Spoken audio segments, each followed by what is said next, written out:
सबसे पहले आपको बताएं कि लाहौर के 67 खानदानों का बच्चों को पोलियो के कतरे पिलाने से इनकार।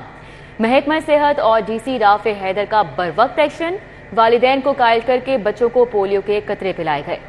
जबकि 20 लाख बच्चों को कतरे पिलाने का हदफ दिया गया। 3 दिन में 4 लाख बच्चों को कतरे पिला दिए गए हैं। लाहौर के 67 खानदानों का बच्चों को पोलियो कतरे पिलाने से साफ इनकार। महकमा सेहत और डीसी राफिया हैदर का बरवक्त एक्शन। वालिदैन को कायल करके बच्चों को पोलियो के कतरे पिलाए गए।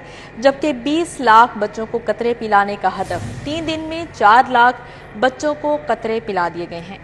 बिल्कुल आपको आगाह कर रहे हैं कि लाहौर के 67 खानदानों ने बच्चों को पोलियो के कतरे पिलाने से इनकार किया और महकमा सेहत और डीसी राफे हैदर ने इस पर बरवक्त एक्शन लिया। वालिदैन को कायल करके बच्चों को पोलियो के कतरे पिलाए गए। 20 लाख बच्चों को कतरे पिलाने का हदफ दिया गया। 3 दिन में 4 लाख बच्चों को कतरे पिला दिए गए।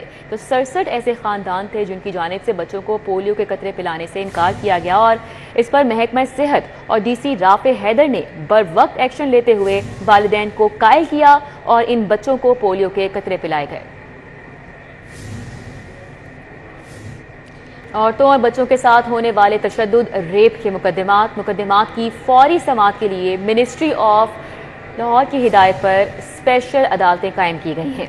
जबकि सेशन जज लाहौर ने 6 खुसूसी अदालतें कायम कर दी गई हैं। इस हवाले से मजीद का तफसीलात हैं, जानते हैं शाहीन अतीक से। जी शाहीन, आगाह कीजिएगा।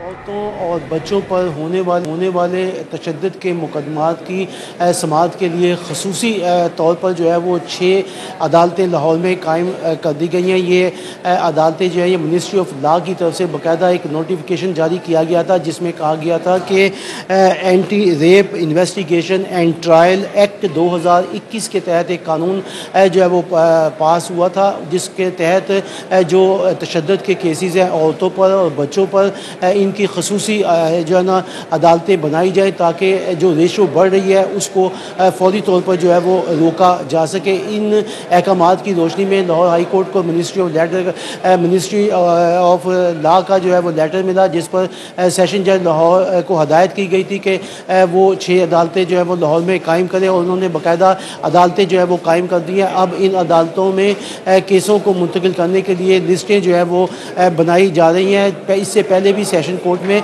6 अदालतें जो है वो काम कर रही थी, लेकिन मिनिस्ट्री ऑफ लॉ की तरफ से कहा गया कि सीनियर तरीन जजों को जो है वो मुकर्रर किया जाए इस एक्ट के तहत, जिस पर अमल दरामद शुरू कर दिया गया। और अमल दरामद शुरू होने के बाद अब लिस्टें जो हैं वो इन अदालतों में जाएंगी और जो केस आइंदा जो औरतों पर तशद्दुद किए जाएंगे, बच्चों पर तशद्दुद होगा, उनके साथ रेप होगा, उनके केसों की समाअत जो है वो खसूसी अदालतें जो है वो यहाँ पर काम करेंगी। पंजाब ये अदालतों। शुक्रिया शाहीन अतीक हमारे साथ थे, अपडेट कर रहे थे। दूसरी जानिब टैक्स चोरी रोकने के लिए पंजाब रेवेन्यू अथॉरिटी मुतहरिक है, जबकि पीआरए की जानिब से मास्टर फ्रेंचाइजी से टैक्स वसूल करने का फैसला। रेस्टोरेंट्स की तमाम फ्रेंचाइजीज का टैक्स मास्टर फ्रेंचाइज से वसूल किया जाएगा। कलीम अख्तर हमारे साथ हैं, उनसे बात कर लेते हैं। जी कलीम। जी बिल्कुल, टैक्स चोरी रोकने के पेश नजर पंजाब रेवेन्यू अथॉरिटी की जानिब से मास्टर फ्रेंचाइजर से टैक्स वसूल करने का फैसला बाकायदा तौर पर कर लिया गया है। रेस्टोरेंट का मास्टर फ्रेंचाइजर कस्टम से टैक्स वसूल करके बराह रास्त पीआरए को जमा करवाने का से पाबंद होगा। इससे कबल पीआरए की जानिब से पहले तमाम फ्रेंचाइजर से इनफरादी तौर पर टैक्स वसूल किया जाता था, लेकिन अब इनफरादी की बजाय रेस्टोरेंट की मास्टर फ्रेंचाइजर से टैक्स वसूल किया जाएगा। पीआरए की जानिब से Punjab sales tax on service act 2022 के सेक्शन 14A के तहत टैक्स की वसूली को यकीनी बनाने का फैसला किया गया है। मास्टर फ्रेंचाइजर टैक्स की अदायगी मोबाइल ऐप और स्मार्ट कार्ड से भी की जा सकेंगी और इसके अलावा जिन रेस्टोरेंट से टैक्स वसूल किया जाएगा उसमें काफी हाउसेज, होटल्स और दीगर रेस्टोरेंट शामिल हैं। जी ठीक है कलीम अख्तर, बहुत शुक्रिया आपका। दूसरी जानिब आपको बताएं, सरकारी मेडिकल कॉलेजेस में हॉस्टल्स की सहूलियात बढ़ाने का मामला। सरकारी मेडिकल कॉलेजेस में पहले से मौजूद हॉस्टल्स की अपग्रेडेशन का मंसूबा बनाया गया। सीनियर हेल्थ रिपोर्टर जाहिर चौधरी हमारे साथ हैं, उनसे बात करेंगे। जी जाहिर चौधरी। सरकारी मेडिकल कॉलेजेस में हॉस्टल्स की जो रहायशी सहूलतें हैं स्टूडेंट्स के लिए, एक तो उनमें जो है वो अब उसकी कमी जो है वो वाक़या हो रही है और हॉस्टल जो है वो मतलूबा जो रहायशी सहूलत जिस लेवल के ऊपर जिस जो है वो तादाद में स्टूडेंट्स को उसे अकोमोडेशन फ्राहम करनी चाहिए वो इस वक्त दस्तयाब नहीं है। दूसरी जानिब जो पहले से तामीर शुदा हॉस्टल्स हैं उनकी हालत ज़ार भी बेहतर नहीं है। इस हवाले से जो महकमा स्पेशलाइज्ड हेल्थ केयर है उसकी जानिब से मनसूबा तरतीब दिया गया है, जिसमें तमाम सरकारी मेडिकल कॉलेजेस के जो हॉस्टल्स हैं पहले से मौजूद उनकी अपग्रेडेशन होगी, तज़ीन व आराइश होगी, उनमें जो रहायशी सहूलतें हैं उनको अपग्रेड किया जाएगा, उनकी हालत चेंज की जाएगी। और इसके साथ साथ जो है वो जो सरकारी मेडिकल कॉलेजेस हैं वहाँ पे नए हॉस्टल्स भी जो है वो तमीर करने का फ़ैसला किया गया है।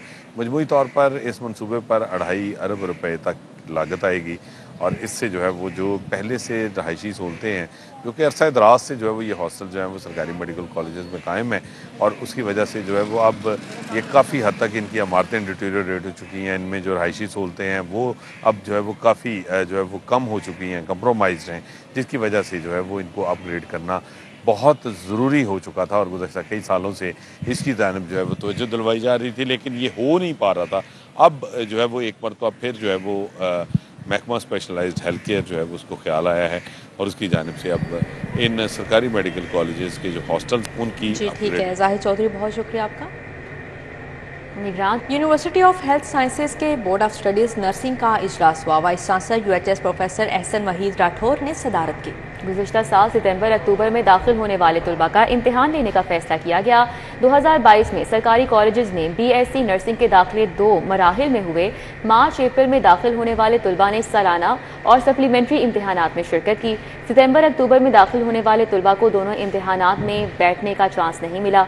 UHS इन तलबा के लिए फर्स्ट प्रोफेशनल के इम्तिहान का इनेकाद करेगा। इस मकसद के लिए साल 2022 के दाखिलों को 2 सेशन में तकसीम कर दिया गया है। जबकि VC UHS की जानिब से कहा गया 1 साल में सिर्फ सालाना और सप्लीमेंट्री इम्तिहानात होंगे। तमाम दाखिले 31 दिसंबर तक मुकम्मल किए जाएंगे। PIA का कनाडा में फ्लाइट ऑपरेशन रोकने का मामला। वाजिबात की वसूली के लिए PIA की परवाज को कनाडा में रोका गया। एयरलाइन ज़राए की जानिब से ऐसा बताया गया है। जबकि ग्राउंड हैंडलिंग फ्यूल कंपनी की शिकायत पर टोरंटो से लाहौर जाने वाली परवाज PK 790 को रोका गया है। इस हवाले से मजीद का तफसीलात है जानते हैं सईद अहमद से। जी सईद, अदा कीजिएगा। जी बिल्कुल, PIA की कनाडा में परवाज रोकने का ये मामला है कि तर्जुमान PIA का मुस्तकिल सामने आ गया है। उनके मुताबिक ग्राउंड हैंडलिंग और फ्यूल कंपनी के कुछ वाजिबात थे वो जो माजी आजाद है पर वक्त है वो नहीं कर सका, जिसकी वजह से वक्ती तौर पर प्रवास में वो वहाँ पर रोका गया और उन वाजबात में से $2 लाख जो है वो PIA ने जमा करवा दी है। इसके बाद PIA की प्रवास को जो है वो कनाडा से टोरंटो से लाहौर के लिए इजाजत है वो दे दी गई थी। तब तर्जुमान का मुकदमे सामने आया है कि कुछ वजूहात की बिना पर जो अदायगी थी वो नहीं की गई थी। अब अदायगी करने के बाद जो फ्लाइट ऑपरेशन है टोरंटो के लिए लाहौर से वो बिला तआतुल है वो चल रहा है और फिलहाल जो ग्राउंड हैंडलिंग और जो फ्यूल कंपनी के उनके साथ मामला है वो तय पा चुके हैं। जी बहुत शुक्रिया सईद अहमद। सईद,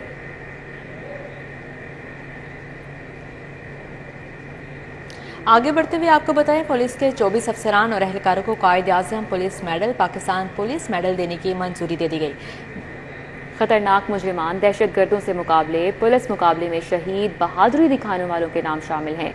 कैबिनेट कमेटी की मीटिंग में मज़कूरा अफसरान और अहलकारों को मेडल्स देने का भी फैसला किया गया है।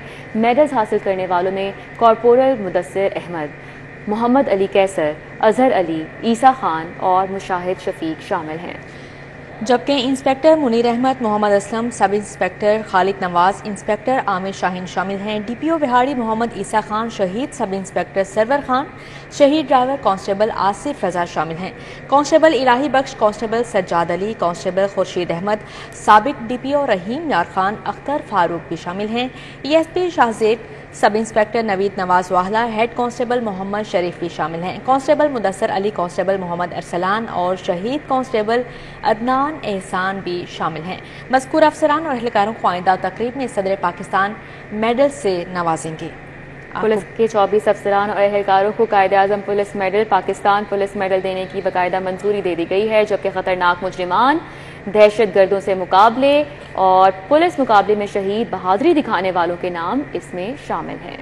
जबकि कैबिनेट कमेटी की मीटिंग में मज़कूरा अफसरान भी शामिल हैं और दीगर अफसरान को भी शामिल किया गया है। लाहौर पुलिस के इंस्पेक्टर मोहम्मद अली बट और खुरम शहजाद हेड कांस्टेबल शामिल हैं। Inspector Munir Ahmad, Mohammad Aslam, sub inspector Khalid Nawaz, inspector Amir Shaheen, DPO Vehari Mohammad Isa Khan, शहीद सब इंस्पेक्टर सरवर खान, शहीद driver constable Asif Raza, constable Ilahi Bakhsh, constable Sajjad Ali और दीगर शामिल हैं।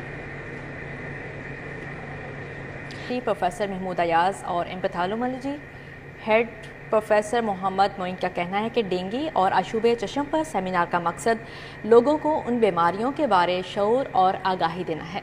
मज़ीद सेमिनार का आवाज़ जानेंगे अस्मत अवान से। जी अस्मत। हाँ जी बिल्कुल, किंग एडवर्ड मेडिकल यूनिवर्सिटी के तावन से अशूबे चश्म और डेंगू के ऊपर एक आगाही सेमिनार का इनेकाद किया और इस सेमिनार के जो मेहमान खसूसी थे वो सुबह वजह से डॉक्टर जवेद अकरम थे और इस वक्त मेरे साथ मौजूद भी हैं। डॉक्टर साहब बताइएगा कि ये सेमिनार करवाने का मकसद क्या था और क्या चीज़ जो है वो आज आपने नई सीखी भी हैं और बताई भी हैं।